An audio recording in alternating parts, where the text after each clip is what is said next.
அரசு முறை ஊதிய வழங்க பரிந்துரை செய்.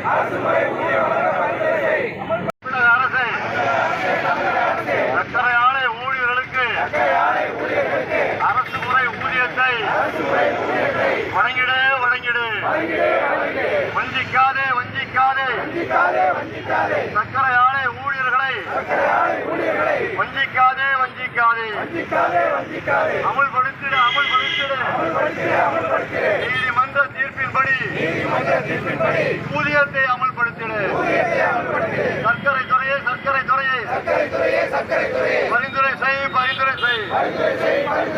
அமல்படுத்திடு.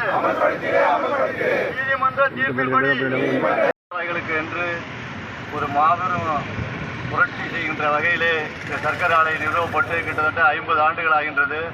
இந்த 50 ஆண்டு காலத்திலே இந்த ஆலையிலே பணிபுரிகின்ற ஊழியர்கள் ரிட்டையர் ஆனவர்களை ஓய்வூதியம் அடைந்தவர்களை தவிர மீதி 30 ஆண்டுகளாக இதில் பணிபுரிகின்ற ஊழியர்களுக்கு எந்த விதமான அரசினுடைய சலுகைகளும் கிடைப்பதில்லை.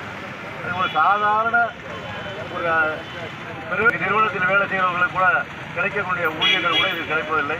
ஒரு மனிதாபிமான அடிப்படையில் கூட வருடம் விவசாயிகளை பாதிக்காத வகையிலே பல போராட்டங்களை நடத்தி கொண்டிருக்கின்றார்கள். அதற்கு இதுவரையிலும் யாரையுமே எந்த அரசும் சரி, அரசு அதிகாரிகளும் சரி, ஆளுகின்ற ஆட்சிகளும் சரி, கிட்டத்தட்ட 3 முறையாக திராவிட முன்னேற்ற கழக ஆட்சி வந்துள்ளது. அண்ணா திராவிட முன்னேற்ற கழகம் 10 ஆண்டுகள் இருந்தது. எந்த அரசும் செய்தியாக்கவில்லை. ஒரு மனிதாபிமான அடிப்படையில் ஒரு மனிதனுக்கு கொடுக்க வேண்டிய ஒரு மரியாதை, சாதாரணமாக ஒரு டிப்ளமோ படித்த ஒரு ஊழியர்களுக்கு ஒரு முறையான சம்பளமும் ஒரு முறையான அவங்களுக்கு வழங்க வேண்டிய இதுவும் எதுவுமே வழங்காமல் புறக்கணிக்கப்படுகின்றது. ஒரு இளைய அலுவலகத்திலே கிட்டத்தட்ட அரியலா சர்க்கராலே 8-10 கோட்டம் இருக்கின்றது. ஒரு கோட்டத்தில் இருக்கிற ஒரு நிர்வாகிக்கு கிட்டத்தட்ட 70,000-80,000 ஒரு சிஓவுக்கு கொடுக்கப்படுகிறது. அதே பகுதியில் இருக்கிற ஒரு கரும்பு கிளை களப்பணியாளருக்கு 17,000-18,000 வழங்கப்படுகிறது.